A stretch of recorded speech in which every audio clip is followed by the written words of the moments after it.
Hello, I'm Johnny Cochran. And I'm Marcia Clark. Welcome to Coming Up Next. You know, public access television offers an amazing array of programming with something to interest even the most cynical of viewers. That's why the management of your local cable system has asked us to provide you with a preview of some of the programs of note during the upcoming week. One of the unique aspects of public access programming is its ability to provide a forum for the free and open exchange of views and ideas. And this station recognizes its duty to programming for the mind as well as for the soul. One such show, Music is Inspirational, is featured on our show this week. This week's special guest speaker will be the Vicar of Council Bluffs, Father Seamus Steinberg III. Let's go to the clip.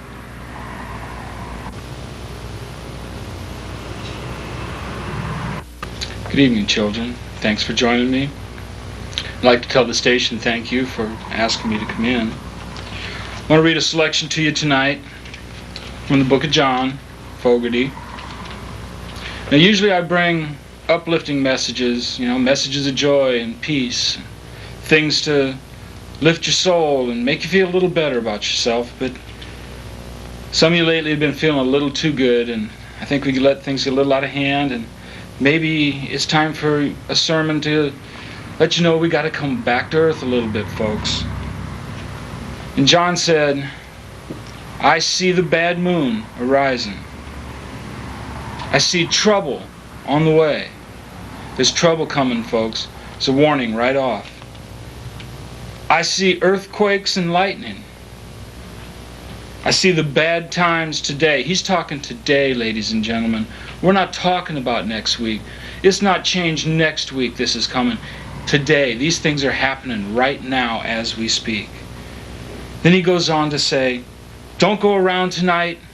Well, it's bound to take your life. Now that's a pretty serious warning, folks. It's going to take your life. We've got to change the way we do things, folks. It's going to take your life. Think about that for a minute. Because there's a bad moon on the rise. He says, I hear a hurricane's a-blowing. I know the end is coming soon. Another warning. I fear rivers overflowing. I hear the voice of rage and ruin. Everywhere you turn today, there's talk shows screaming at you. You hear the voice of rage and ruin everywhere. And he goes on to say, once again, don't go around tonight. It's bound to take your life. This warning is strong enough, he wants to put it in again, just to be sure that you hear him. There's a bad moon on the rise. Then he says, I hope you got your things together. Hope you're quite prepared to die. Folks, we got to be ready for this. It's coming. We're beyond that point. It's coming. The point of no return. We passed it a while back. It's coming. Be prepared to die. Looks like we're in for nasty weather. It's been a lot of nasty weather lately, folks.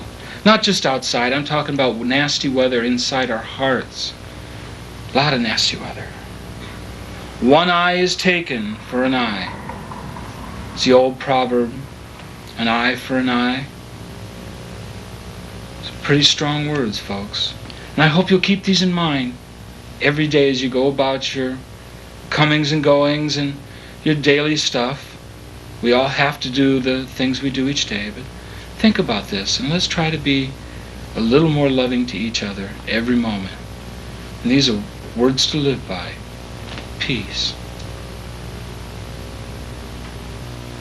Wow, I feel inspired. Yeah, me too. Listening to that guy kind of takes me back to the summer of '68. It's true.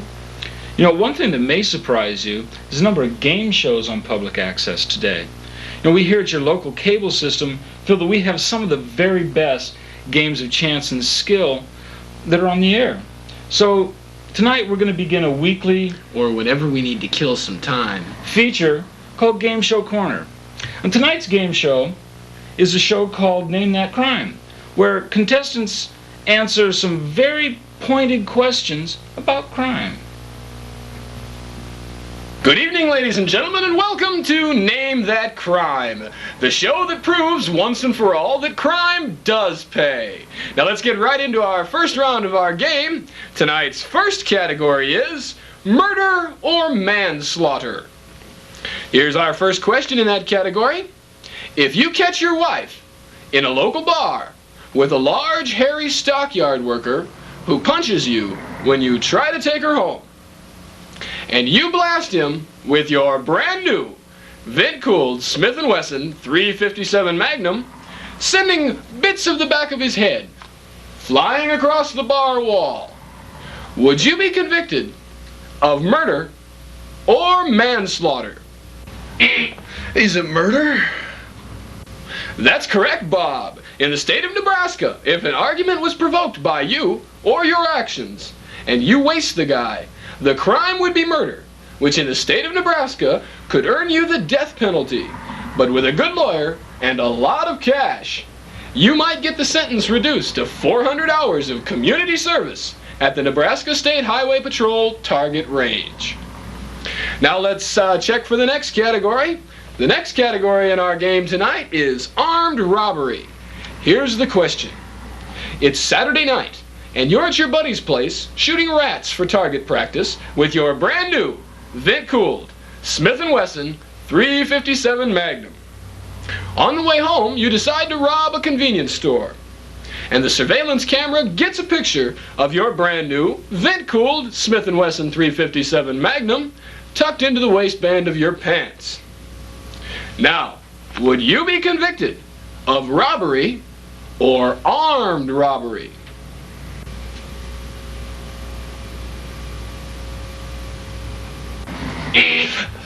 That would be armed robbery. That's right again, Bob. In the state of Nebraska, if a weapon is carried, even if not brandished, you'll be doing time for armed robbery. Unless you're a slick lawyer and a good portion of your robbery loot can get the charges reduced to creating a public nuisance. At this point in the game, Bob is leading with 2 correct answers, and Ralph has yet to successfully ring in. Gotta be quick on that buzzer there, Ralphie boy. Now let's get back to our next category in the game. The next category is battery. Here's your question. You're at a Royals game and you've had a few too many beers. While standing on line to the men's room, somebody steps on your brand new Air Jordans, and you slam his head repeatedly into the concrete wall. Could you be convicted of battery or assault? Well, I think that would be aggravated assault. Ooh, we'll have to consult the judges on that. And by the way, with 53 major felony counts between them, our judges really know their crime. What do you say, judges?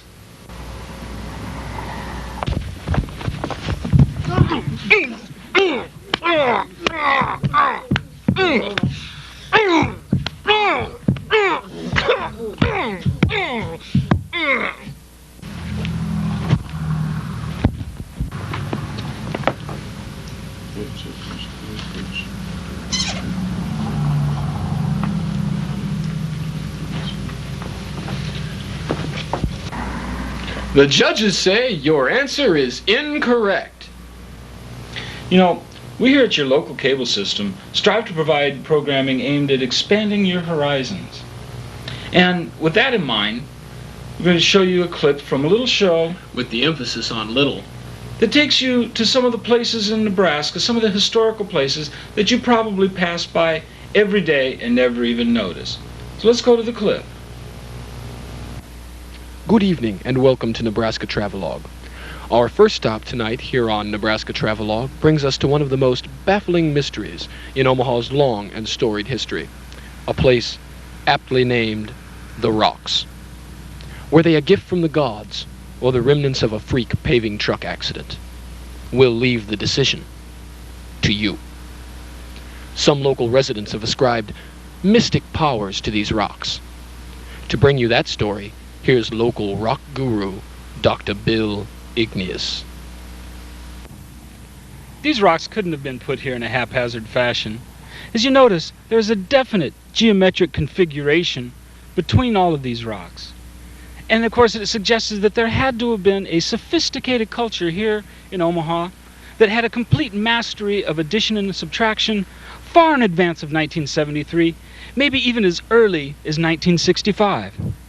And one morning in November, 6:23 a.m., if you sight right along the top of this rock, which is known as the Key Rock, you have a perfect view of the corner of 72nd and L, which of course is held in reverence by several of the world's major religions. And on that morning in November, at least 7 people make the arduous trip here to these rocks to replenish their soul. So, as you see, this could not have been a coincidence. Amazing. And now with another viewpoint, Lenny the Rockmeister Rockwell. Yeah, well, me and Chucky Washington was coming around a bend one morning about 4:30 in June of 1967. And we'd been out all night, drinking, having a good time, doing all the things us rock truck jockeys like to do.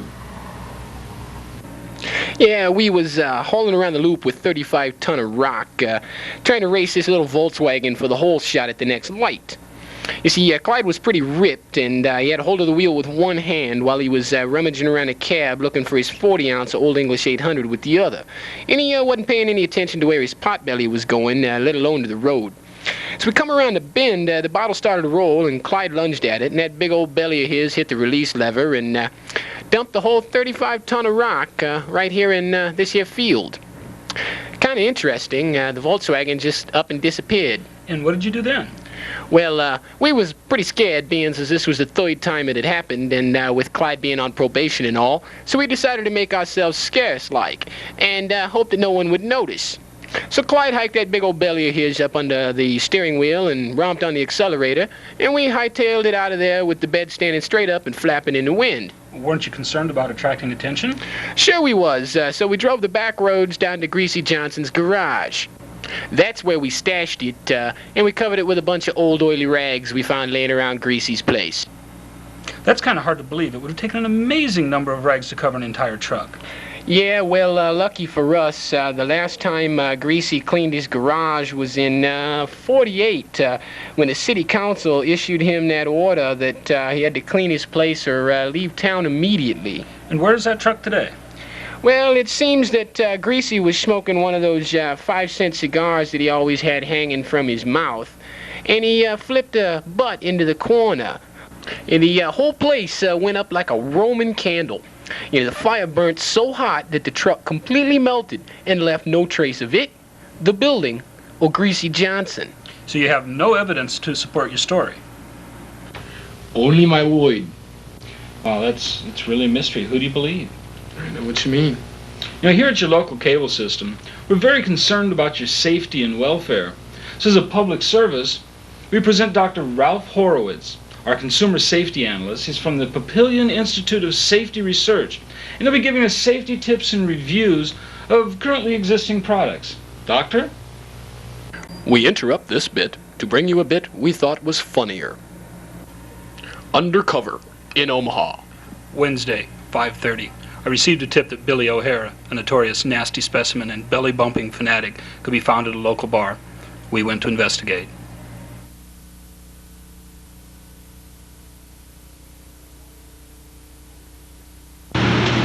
Yeah, I hear you can find a good belly bump around here. Who's asking? Listen, don't give us any trouble. We'll have to take your license. Yeah, right.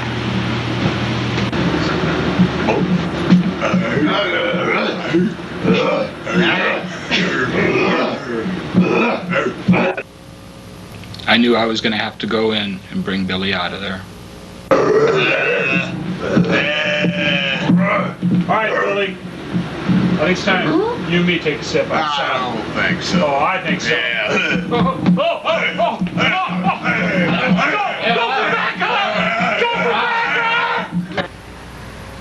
My partner was in a precarious situation. I realized that I was going to have to turn to some concerned bystanders for help. Have either of you ladies got change for $1? I don't think It's a police emergency. I need to change. I have to call for backup. No, try down the street, man. But None. Can't help you. thanks. Sorry.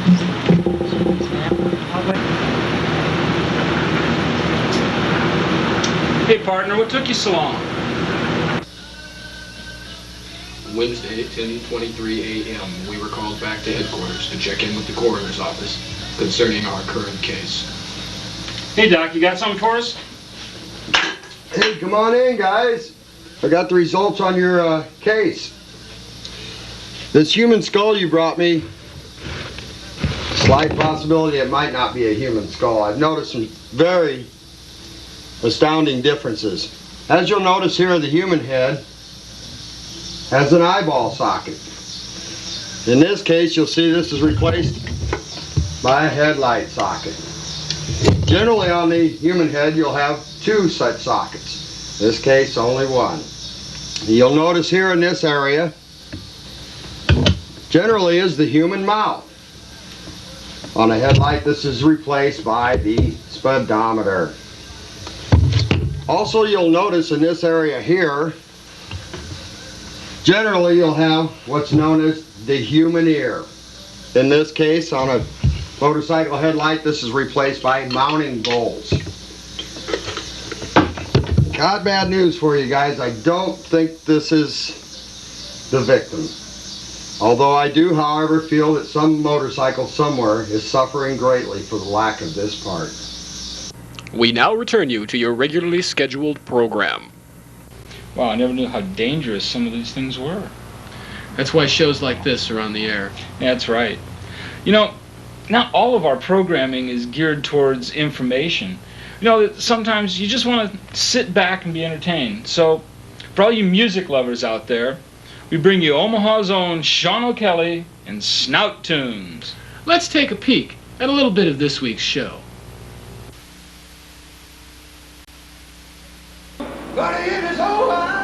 Hey folks, this is Sean O'Kelly and welcome to this week's Snout Tunes.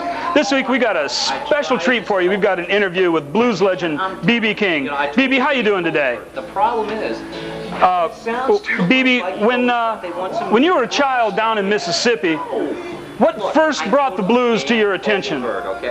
B.B.? Excuse me, guys. Would you? B.B. I don't know. I don't know. When I think I'm Charles Garola. You call your guitar Lucille, is that right, B.B.? Here's the deal. We get that first album out. B.B., can we have a minute of your time, B.B.? Just hold on. B.B., could you get people want? What can I do? What? You're B.B. King, right? I'm not B.B. King.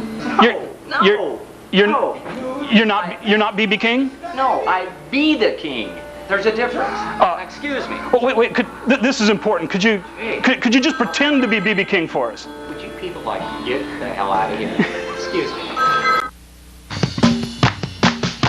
I left from California 1,600 miles ago, serving out my sentence in Omaha. It used to be my hometown, now it seems a little slow. The good things never change in Omaha. They got self-righteous, narrow-minded priests and politicians. They all seem to be lost in Omaha. 8 o'clock lights, I can find a decent cheeseburger. It's hell when you're lost in Omaha. Life's so exciting, you got everything you want here. It's a perfect life in Omaha. The weather's always perfect, the tornadoes rarely touch down. The wind seems to blow hard in Omaha. There's so many friendly people, helping hands are everywhere. Make sure you check your rings in Omaha. The crime rate is low here, sheets are only sold in pairs, and everyone's accepting in Omaha. They just got FM, radio, television. Diversion is important in Omaha. They got first-rate friendly cops protecting Southern City. They'll be glad to meet you when you're lost in Omaha. Attitude adjustment may take a little time. We don't drink lightly here in Omaha. Banks are needed, you cash your check at any bar. The conveniences of home here in Omaha. Got such a happy family as long as I don't call it in when things get tough in Omaha. The family gets together to share the warmth of special days, and Christmas comes 3 times a year in Omaha. Grandpa and Uncle John sneak in the liquor cabinet. Pretty soon they'll be lost in Omaha. Cousin Sally and her brother doing the hokey pokey. You need your family when you're lost in Omaha. Stockyards, hay bale supplies for your tractor. Night on the town in Omaha. Lovers or cousins, well, who can tell the difference? Breeding is a thing in Omaha. First-rate education, they'll looking at 10 and 5. Just give them a minute, please. Don't wear no slip-on shoes in Omaha. College graduate has just discovered Elvis. He didn't die, he just got lost in Omaha. Little King runs a hut and monster truck engagement. Culture is a king in Omaha. A skyline is growing, a city's moving forward. Smokestacks and silos in Omaha. But people are proud they can never hit the bottom, 'cause they're right across the river from Council Bluffs.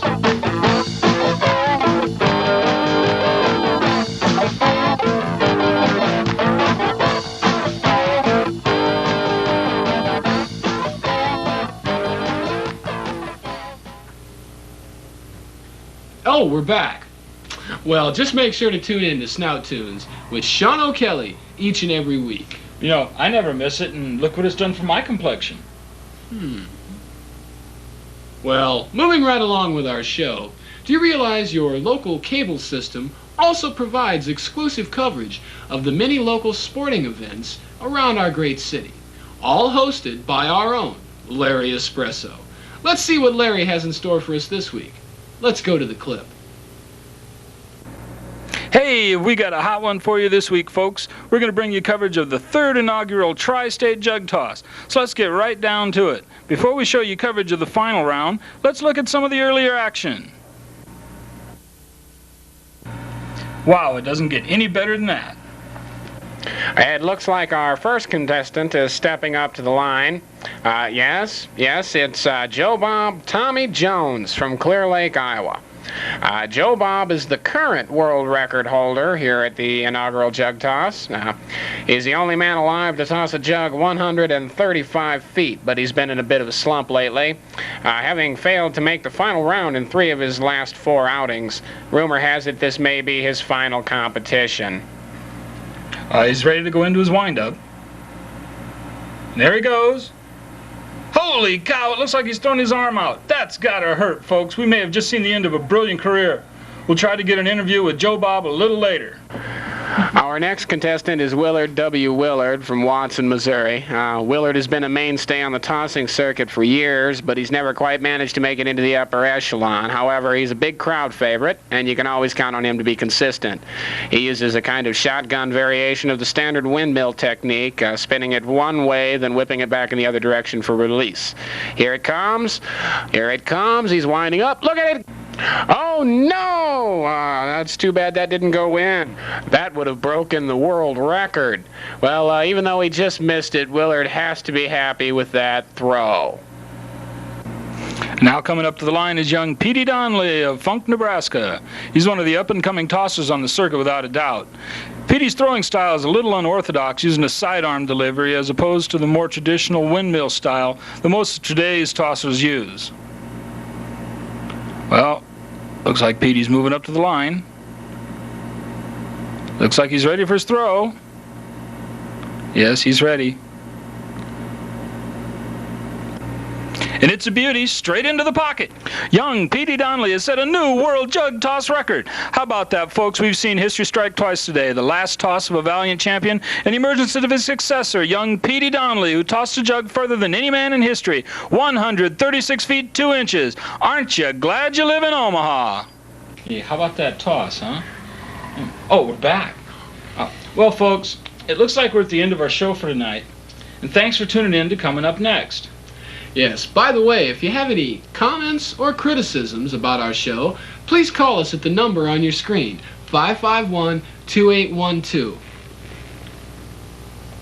Oh, that's right. Any comments, folks, no criticisms. We can't handle the rejection. Yes, so give us a call and let us know what you think. And remember, if you can't find quality programming, watch us.